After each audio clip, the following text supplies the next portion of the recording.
Hey friends, before we hop into a next episode, I want to make sure that you know about a brand new resource through Church Answers Women that I am so excited about. I have a new course through our Church Equip resources called How the Women of the Bible Inspire the Women of the Church. And it's an opportunity for you to be able to take my book, The Calling of Eve, and so many of the topics and conversation that we're discussing in this season of At the Table, and take it to your churches to help equip your women and help them grasp the idea that they are a vital part in the kingdom of God. And so you'll walk through the stories of women in the Bible and how God used them not only as moms and in singleness and also in justice and compassion, but you'll also be able to take those truths to the women in your church and help equip them and guide them as they are discovering their own calling and discovering their own gifts that they are supposed to use for the kingdom of God.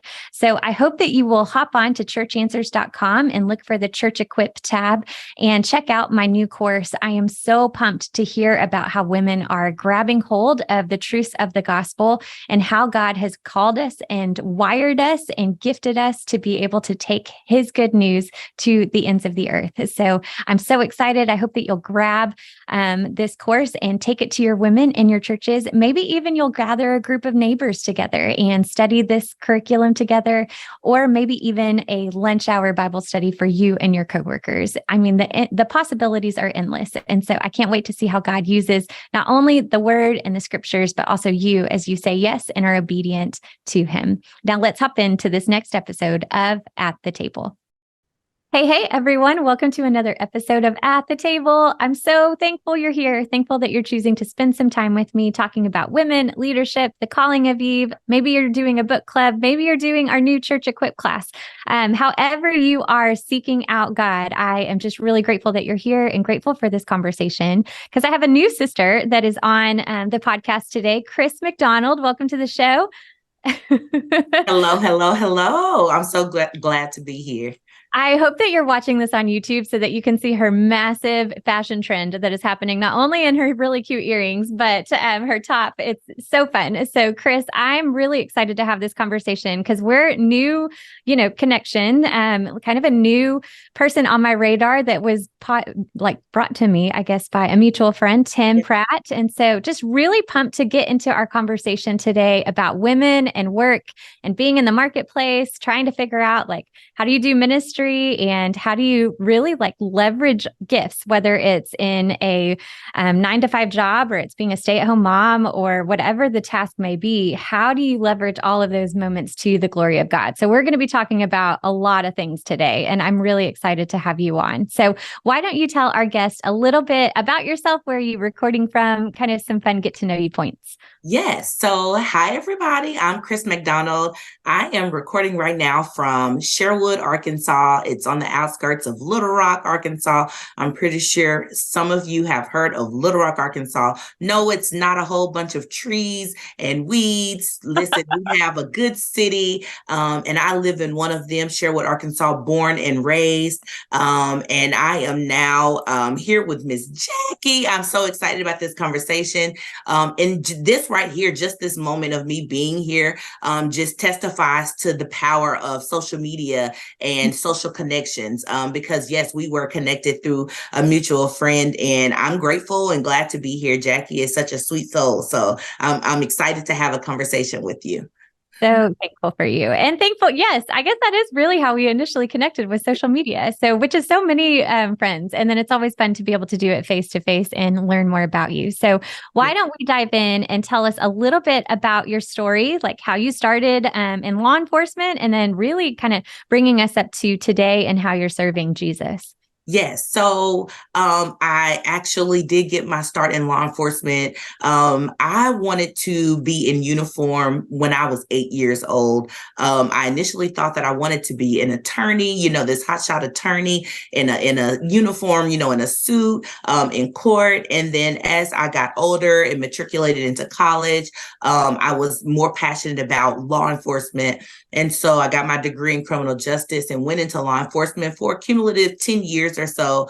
But as I was nearing the end of that career, I started feeling a pull to be able to minister in a different way.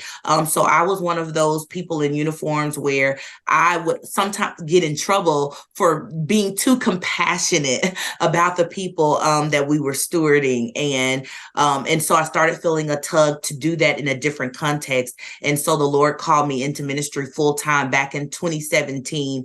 I gave my 2 weeks. At that time, I had been a sergeant. I was leading a team. So unbeknownst to me, I had already knew kind of what it was like to shepherd, but I didn't understand that God was calling me to shepherd in his kingdom in that way. And so I was led into a pastoral role, but I was already shepherding in the online space, because what people don't realize is that as influencers, we're shepherding people with our influence, regardless of whether we realize it or not. And so God really kind of brought all of that together, Jackie, for me when he called me out of uniform and into a different type of uniform in the kingdom. And so it's been a blessing. But it's funny that I even had this journey, because a lot of people, when they first look at me and they see me and they see what success that I've gained today, they don't realize that I started this whole journey as a teen mom, right? So my journey really didn't just start from going from law enforcement into ministry. My journey started as a teen mom, where life experiences led me to having a child by the time I was 17 years old. And it was ministry. It was really the people in ministry, the people in the Christian community who said, "Oh, you've messed up. Like, you're not going to be a woman in this kind of context. You're not going to be able to lead. You've messed yourself up. Like, you've made a bad decision. And I just pray that this doesn't follow you for the rest of your life." But I thank God that it has followed me, but it has followed me in such a blessed way. It has enabled me to be able to lead, not just in a male-dominated industry in law enforcement, but in a male-dominated industry in the pastorate, right? And so God really took my whole mess and he really turned it into a message for me to be able to share like today. I love that. Well, and I thank you so much for sharing, because it is such a beautiful picture. I love the beginning of every single episode, because getting to hear women's stories, it's so different, but everything comes through the strand of how God orchestrated and moved in our weaknesses and things that we were passionate about, but then also things where we thought that we would fail. And he's moving both of those things together and interweaving them in a way that is such a beautiful thread of his grace and his purposes, that he really literally does mean he's working everything for our good. He's working everything for our glory. And so I appreciate you sharing that so much. And before we go into kind of what you're doing now, I want to almost kind of unpack, because I think as a female leader, I have a lot of these questions to where you have women that are in an occupation. So for you, it was law enforcement. And then they're trying to figure out, like, man, I love the Bible, or I love coming to, Bible study and getting into the deep theologies and doctrines and those kind of things. And there is that tension to where they're trying to figure out, am I supposed to stay as a secretary or as a nurse? Or am I supposed to be moving, to full-time ministry? Is God doing something in me to where he's just growing my spiritual maturity, or he's shifting complete occupations? So how did that wrestle look for you? And I think because not everybody is necessarily called to go into a vocational ministry position, right? So how would you kind of counsel women that are really maybe trying to feel that tug and discernment of, okay, what is God doing and what's next for me? Oh my goodness, Jackie, that is a great question, right? I actually get this question a lot, so I love answering it. Because for me, I really encourage people to pray, plan, and then pursue. And that actually was one of my first T's from She Speaks Apparel, which is a faith-based Christian lifestyle brand that I started in my journey of transitioning to ministry. It's so important for us to always be in connection to God through prayer, having a conversation, saying, God, where do you have me now? What am I supposed to be doing? Give me clarity. Because scripture says that if we ask for wisdom, he will give it to us generously, right? Not just give it to us, but give it to us generously. And I remember that back when I was wrestling with the idea of being unsettled in law enforcement, because so people think that I left law enforcement because I didn't like it anymore because I had fell out of love with it, or, didn't want to be in uniform. I appreciated my career and I really loved it. And I loved the people that I worked with. But of course, the system was flawed, right? There were some systemic issues that I was starting to really see from my own perspective that I had heard from other people, but starting to see it for myself, wrestling with that. And so that led me to prayer because I had already been journeying in my Christian walk. And so what I encourage women is to remember that it's going to be hard to hear where God is trying to take you or to see where God is trying to take you if you're not already in communication with him about where you are. It's hard to see where you're going if you're not even connected to where you are. And so I think that it was because of my relationship with Christ that was already growing, that when I had to start wrestling with the idea of transition, I was already in a place where I trusted that God would get me to where I needed to go. And so I started having these conversations through prayer, and he started giving me insight and revelation like, no, this is not going to just be a spiritual maturity thing where you're going to grow into your role as a sergeant in law enforcement. I'm growing you into another space. And if it had not been of me praying about that and him giving me clarity about that, I wouldn't have even ended up in seminary. When I decided to go to school and get my degree in criminal justice and psychology, seminary was nowhere on that list of education. Right. And for the years that I worked in law enforcement, I had never desired or thought about seminary. That's how I knew when I was sitting in my office one night and I started looking at seminaries, it was a God thing because he was giving me direction and clarity. And the way that I got in, the way that it was paid for, like I had no idea that my dad's military benefits would pay for my whole journey to getting a Master of Divinity. Like I didn't have to pay for school. And so I knew that it was a God thing. So I always encourage women or anybody who's wrestling with the idea of transition, especially careers, is to pray, ask God, where does he have you? Don't be afraid to ask God questions. Sometimes we're taught you don't question God. But no, we don't question our faith and why he does things, but we can question what he's doing in our lives. We can ask him what he wants us to do, right?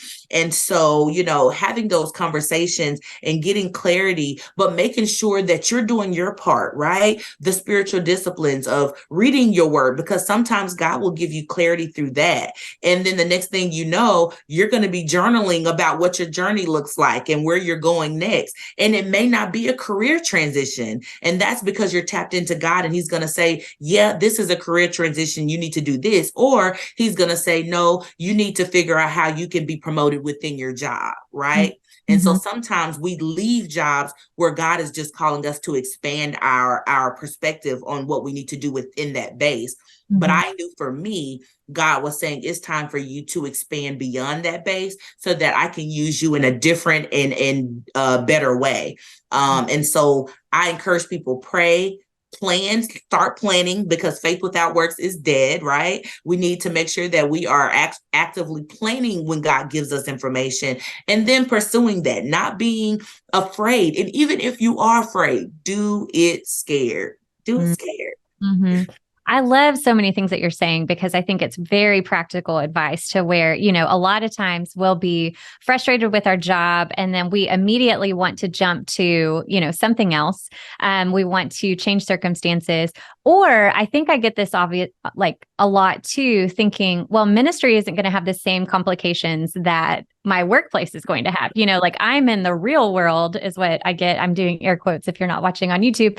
I'm in the real world and the church won't have any of these issues. And I want to girlfriend, you have no idea, like there is struggle because there's people and there's brokenness in all areas, and so it's not a matter of trying to alleviate the hard or alleviate the fear like you're talking about, but it is very much that initial praying and tapping into the Lord and being sensitive and near to what he is leading you to do and what he's showing you. I love even that injustice piece that I think you were kind of pointing to from law enforcement, that is something from God, that he is able to show and maneuver and work within you to where you start working and seeing him in different ways. And so, it's always starting point of how are you leaning into the Lord? How are you listening to his voice instead of, okay, what's the plan? And I think for me, at least, it's really easy to jump to point two instead of like bypassing the prayer side or the intimacy side. So I appreciate all of that. So why don't you catch everybody up to date? Like, tell us, how are you serving the Lord now? And tell us a little bit about your business that you've already kind of talked about.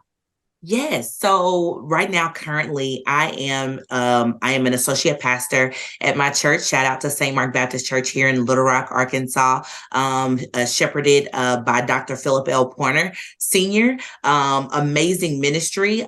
We are constantly growing, and our motto literally is "You grow here," and we do believe that with all of our hearts. And so, my role in that ministry is the online campus pastor, and it's such a God thing because I literally attained this role as we were entering a pandemic that nobody knew about. But we were already preparing to grow our digital network to be able to reach more people. Because one thing that I came into it believing was that billions of people are online and not everybody knows Christ yet. And so the same way that God calls us to the Great Commission, we just limit that to the in-person experience. But God is saying, in that scripture, it literally says, Jesus tells us he will be with us through the age, right? None of us thought we would be in a digital age, especially a digital age during a pandemic.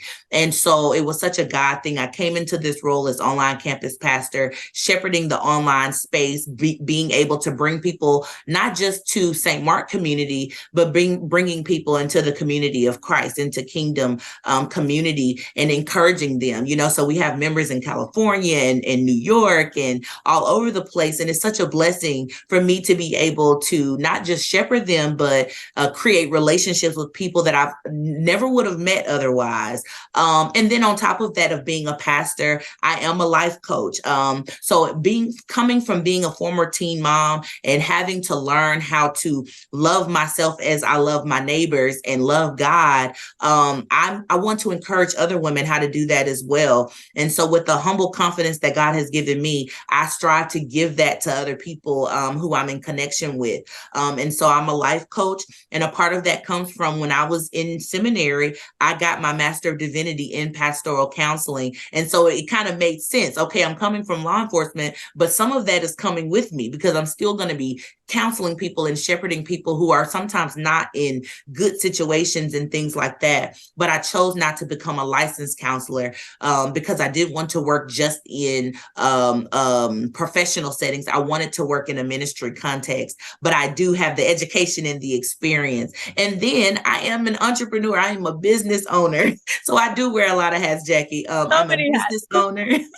I'm a business owner where I am the creator and curator of She Speaks Apparel, which is a Christian lifestyle brand, and it's designed to engage people with the love of Christ, to equip people with wise counsel, and to empower people with the word of God. And I do that visually through my statement apparel that has all different kinds of faith-inspired statements where I'm encouraging women and sometimes men, because sometimes men get my t-shirts and wear them to make faith-inspired statements as they go out because it helps us spiritually to evangelize, and it helps us socially to be able to create connection and conversation with people, especially if you're struggling with social anxiety like me and you're in spaces where you want to be able to network and socialize with other women or other people, and you struggle with that. You don't do small talk well, and so you want to have a way to be able to bridge the gap. And so our statement tees at She Speaks Apparel bridges that gap and creates conversations and allows you to be able to socially connect with other people who may see your tee and say, hey,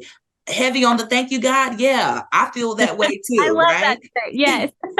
Yes. So that is where I am wearing all of these many hats. Yes. Okay. So let's kind of start talking about just the women in work phrase.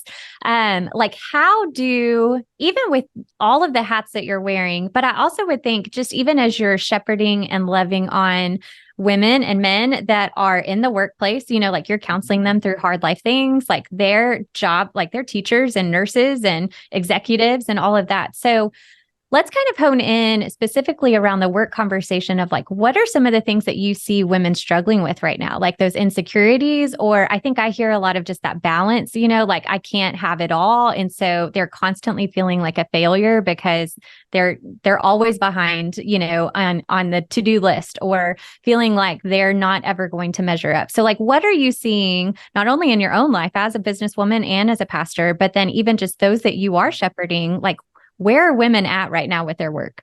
Oh my goodness. Another great question, Jackie, because this is where I heard you mention earlier that sometimes there is a blend of your old career and your new career. And sometimes we miss how those things actually work in concert. But a lot of the issues that I saw in law enforcement are issues that I see in a ministry context. One of the biggest things that I see is the balance between who we want to be and who God is calling us to be.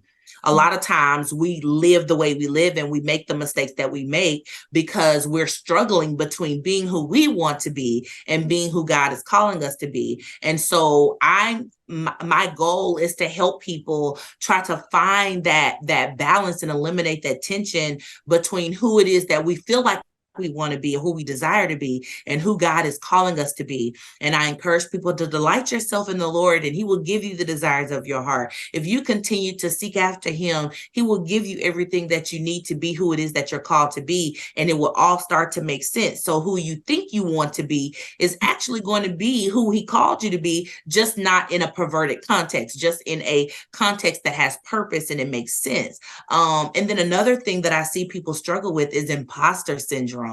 Oh, This, yes. this perverted self-doubt, Jackie. Oh my goodness. Like I see a lot of, especially high functioning professional women, women who are struggling to find that work-life balance and are constantly questioning whether or not they belong in the spaces that they belong. And listen, as a person who has continuously work through healing from imposter syndrome. And notice I said continuously working through, because it is a journey. It is progress. That is not something I feel like we can be cured from.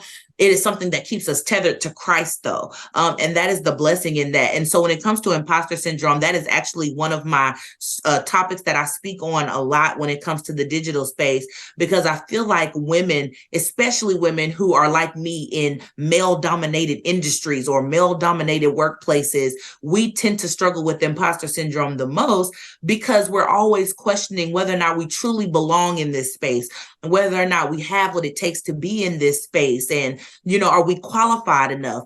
And literally all of these things inspire my statement tee. So like I have a statement tee that says qualified, which reminds women, that, yeah, you may not have the qualifications on paper or you may not feel qualified, but it doesn't mean that God did not qualify you for that. There are so many characters in the Bible that were not qualified, but God says, but I do the qualifying, not man, not a salary, but I do the qualifying. And so imposter syndrome, self-doubt, and that work-life balance is where I really just want to help women as best as I can, as I help myself. Yeah, I love that. Well, and I think I'm questioning, because I don't want to take into your talk, because I think you've got a lot of resources that I know women can definitely benefit from, which we're going to connect them to you at the end of the show. But let's kind of ask the question of, as you have watched maybe in your own life or women that you're coaching, where that imposter syndrome, like they fight it poorly. Like they are just kind of feeding into that expectation of who they're supposed to be instead of walking in the identity that God has called them to. So how have you seen that gone like really wrong? Like, and maybe I think just to get practically, because I love getting practical on the show, like what are maybe some indicators of I'm operating in a false self more than I'm operating in who God has called me and made me to be? So I know this is like totally not in the notes. I mean, we're barely even on question 2 right now, but I think it would maybe be helpful, especially for all of us that are women leaders that are listening and we're in our marketplace or we're in ministry jobs. I think we all struggle with this. So maybe give us some indicators of like, yep, I'm feeding the imposter syndrome more than I'm feeding my faith in who God has made me to be. Oh man, this is so good. I love this conversation, Jackie. So my thing is, when it comes to self-doubt, imposter syndrome, when it comes to struggling of trying to figure out, God, is this where I'm supposed to be? This is who you're calling me to be. I feel like indicators of that would be everybody else is telling you that you're doing well and they're encouraging you, but you constantly doubt your own ability. That's the number one indicator. You have to learn how to trust what people are telling you, especially if they are people like, check the fruit. If the fruit of who you're around, you can trust that, then trust what they're saying. A big indicator that you're really feeding into your own self-doubt is if people are giving you the affirmation that you need. God is using them to give you what you need to encourage you to keep going, but there's your flesh, your mindset is telling you opposite.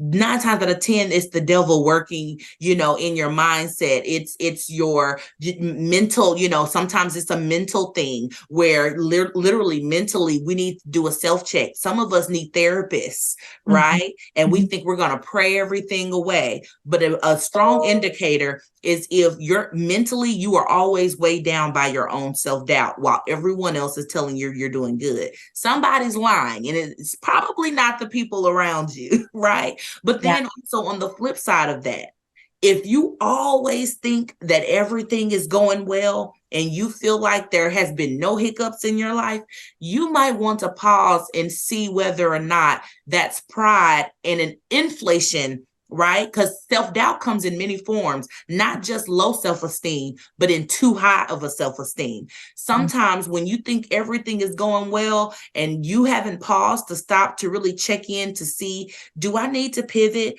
Am I going my own way and I'm not going God's way? That also may be an inflated esteem where you're struggling with imposter syndrome and don't even realize it because you don't think, well, I don't have low self-esteem. I'm confident. Sometimes we're overcompensating for where we are in life, and we don't give the opportunity for people to be able to steer us in the right direction through godly wisdom.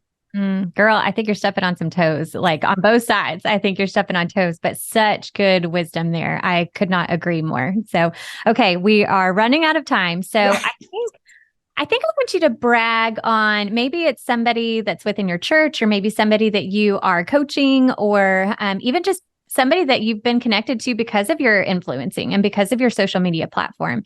But I almost kind of want to like pull back the curtain and just show how God is using women in the marketplace, because I think it's really easy, especially if we're in church circles or maybe even ministry circles, to where it's always like the only people that are doing big things for God are the ones that are on a church staff. So I would love to hear maybe if somebody comes to mind, or a certain story of a woman that she is being used by God, not only in the marketplace with her gifts and leadership and administration or whatever, but that she is being used to bring people to Christ in the marketplace. Like, does anybody kind of come to mind that you can maybe? Oh my goodness. Absolutely. A couple people come to mind.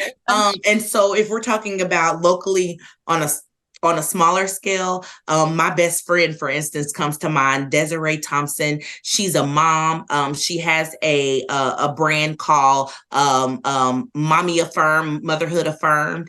And she talks about all of the woes that come with being a woman who's in the marketplace, but also is a full-time mom. And we don't have to separate the two. We don't have to be a full-time mom and then not do anything else that God is calling us to do. And so Motherhood Affirmed is a constant reminder to women that you can do what you want to do as long as God is giving you the strength to do it. She's a mom of 2 boys. One of them has autism, and she does such a great job of stewarding them, but she also is a full-time human resource woman, a corporate employee, and she does it so well. And she's vulnerable with her moments, like she shares, with her audience, those moments where she struggles between breastfeeding and doing paperwork, between having mommy outings and trying to get girl time in. So I have local women who I'm very inspired by, seeing them balance between following God and following their passions and, being in the marketplace and showing people that I can put on a button up or a suit and still be this mom, who cares about her home. But then on a grand scheme, Jackie Hill Perry for me is like such an inspiration. She's not the reason why I started my locks.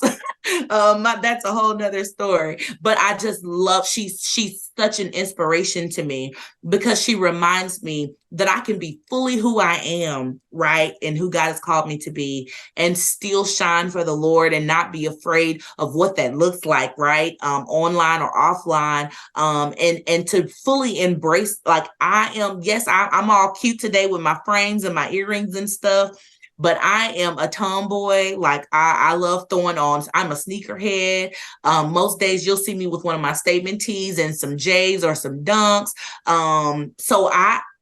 People like Jackie Hill Perry affirm me in my femininity, right? And that femininity doesn't have to look a certain way, especially since I'm a pastor, right? We automatically assume that that's supposed to look a certain way. So there are people out there who can influence us and steward us in a good way for us to be able to overcome some of that doubt and overcome some of those, questions in our mind of, do I fit? Do I belong? Like these women help me remember that I can be fully who I am and belong.